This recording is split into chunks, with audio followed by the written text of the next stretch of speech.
Hello everyone, welcome back to my channel. मेरा नाम है सौम्या द्विवेदी और मैं कॉम्पिटिटिव एग्ज़ाम की प्रिपरेशन करती हूँ। जैसा कि मैंने जीएस की कंप्लीट स्ट्रेटजी से रिलेटेड पार्ट में वीडियो अपलोड करना स्टार्ट किया है, जिसका आज पार्ट 4 है।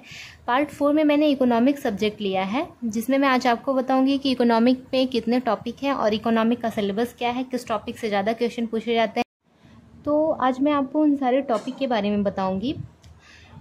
तो इकोनॉमिक का पहला टॉपिक इंट्रो है। इंट्रो में जैसे ये बताया गया है कि इकोनॉमी शब्द कहाँ से लिया गया है, इकोनॉमिक का मतलब क्या होता है, इकोनॉमी और इकोनॉमिक्स में अंतर क्या होता है, इकोनॉमी को कितने पार्ट में डिवाइड किया गया है। इस तरह के अर्थव्यवस्था के प्रकार से भी क्वेश्चन बनते हैं। जैसे नियंत्रण के आधार पर अर्थव्यवस्था कितने प्रकार की होती है, खुली अर्थव्यवस्था, बंद अर्थव्यवस्था में अंतर क्या है, समाजवादी अर्थव्यवस्था, मिश्रित अर्थव्यवस्था में अंतर क्या है। इस तरह के क्वेश्चन पूछे जाते हैं।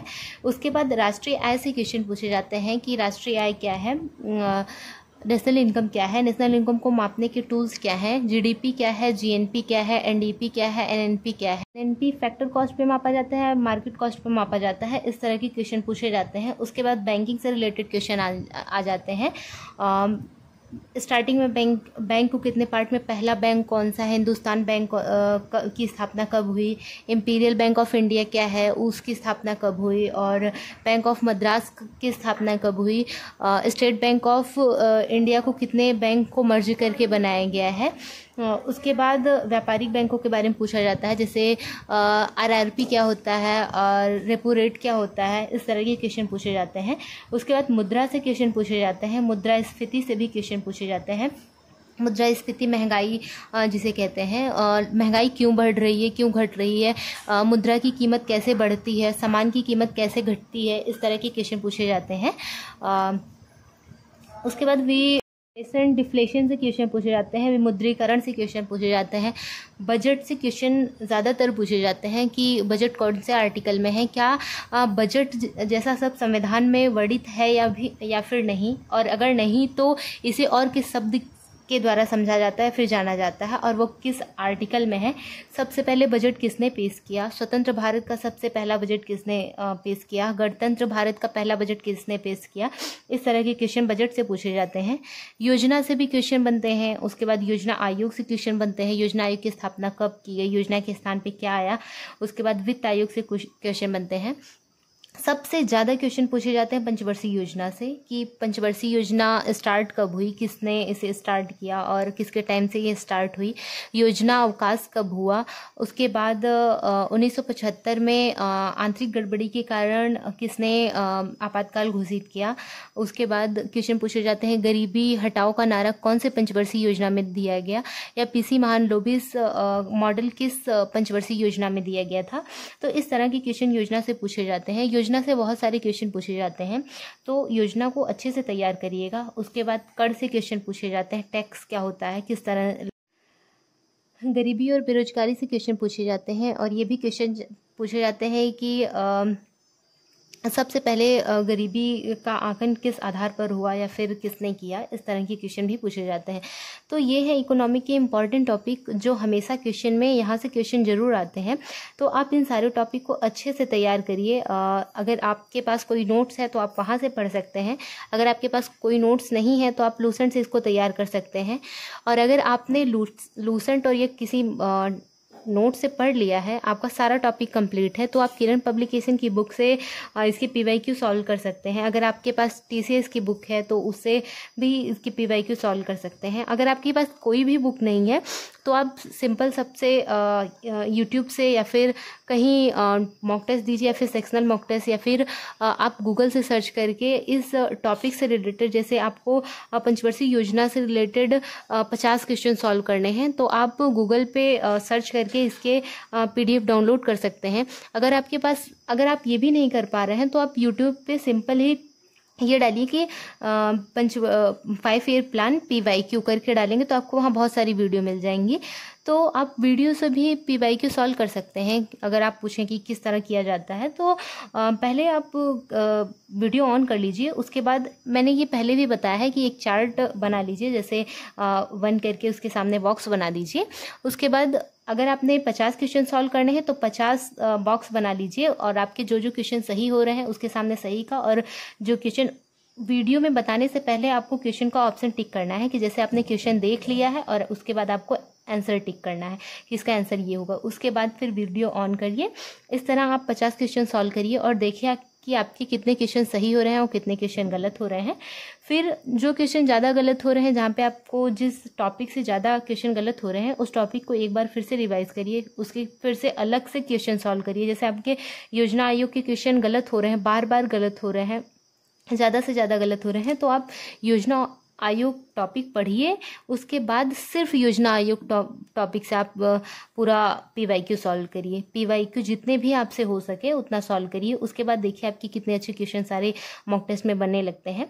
तो आप इस तरह से प्रिपेयर कर सकते हैं इकोनॉमी को। और मैं जो पर डे टारगेट प्रोवाइड करती हूँ उसमें इकोनॉमी ऑलमोस्ट ख़त्म हो चुका है। तो अब हमारा ये टारगेट रहेगा कि हमने जितने भी जीएस के सब्जेक्ट कंप्लीट कर लिए हैं, जैसे ज्योग्राफी हो गया, इकोनॉमी, हिस्ट्री हो गया, इनका पर डे हमको 50 क्वेश्चन पढ़ते रहना है, मिक्स में पढ़ना है। जैसे हिस्ट्री हमारा कंप्लीट हो गया तो history, ancient history, medieval history और मॉडर्न हिस्ट्री तीनों का मर्ज करके कम से कम 50 से 60 क्वेश्चन पर डे करना है, ताकि अगर हम कोई नया सब्जेक्ट, जैसे अगर हमारा जीएस में इकोनॉमी खत्म हो गया और मुझे पॉलिटी सब्जेक्ट लेना है, तो मैं इकोनॉमी को पूरी तरह नहीं छोड़ दूंगी। अगर मैंने इकोनॉमी को पूरी तरह छोड़ दिया तो हम कॉन्सेप्ट भूलने लगेंगे।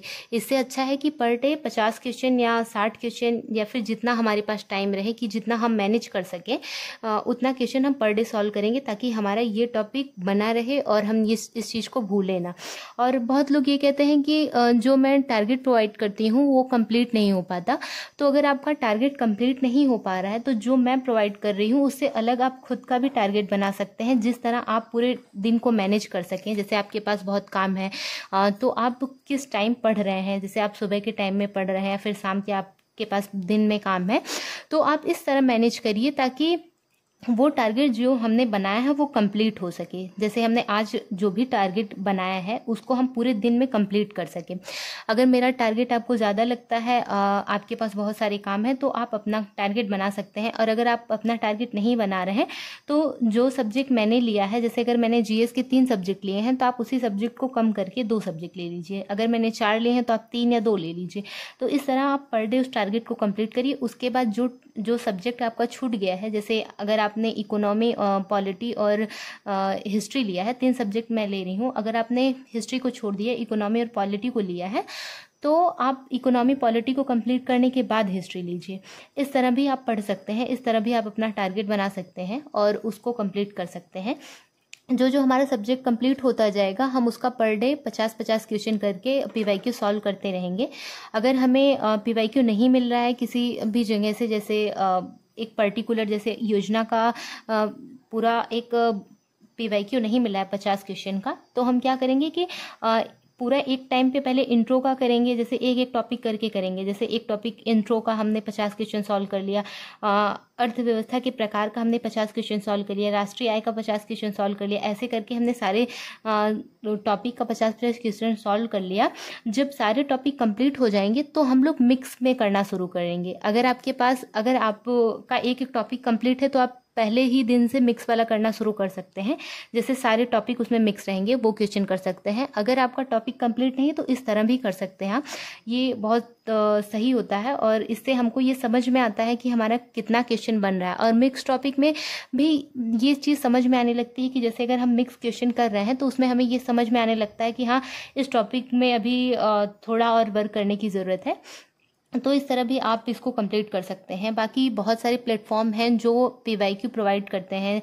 बहुत सारे ऐसे प्लेटफॉर्म हैं जहां फ्री में हर चीज़ अवेलेबल है। और अब आप ये एक्सक्यूज़ भी नहीं दे सकते कि हाँ हमें ढूंढना पड़ रहा है, फिर ऐसा कुछ। आपको हर चीज़ बहुत आसानी से अवेलेबल है। तो आप इसके पीवाईक्यू सॉल्व करिए। आपके पास बुक नहीं है फिर भी आप हर टॉपिक को अच्छे से तैयार कर सकते हैं, क्योंकि ऑनलाइन का ज़माना है, हर चीज़ अवेलेबल है। आप हर चीज़ ढूंढने से तो सब कुछ मिल जाता है। तो आप इस तरह कर सकते हैं। और मैं कोशिश करूंगी कि जैसे मैं पीवाईक्यू सॉल्व कर रही हूँ तो मैं जहाँ से सॉल्व कर रही हूँ उसका लिंक डाल दूँ। अगर मैं कोई वीडियो से पीवाईक्यू सॉल्व करती हूँ तो मैं उसका लिंक डाल देती हूँ कम्युनिटी पोस्ट में। मैं उसका लिंक डाल के वहाँ पोस्ट कर देती हूँ।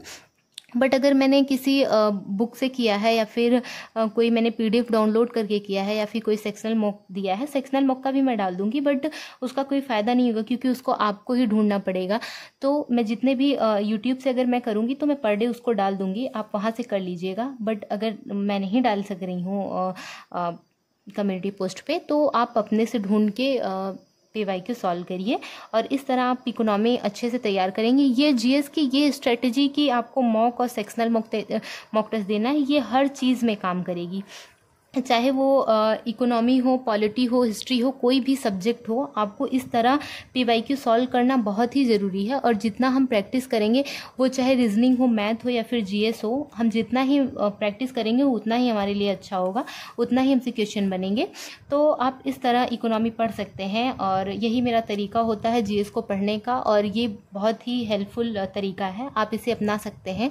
और अगर आपके पास इससे भी बेस्ट तरीका है GS को पढ़ने का तो आप वहाँ से भी पढ़िए, बहुत अच्छी बात है, क्योंकि कॉन्सेप्ट क्लियर होने से मतलब है, एग्ज़ाम में अच्छा स्कोर करने से मतलब है। तो अगर आपको मेरी ये इन्फॉर्मेशन अच्छी लगी तो करिए, सपोर्ट करिए और मेरे चैनल को सब्सक्राइब करिए। Thank you so much.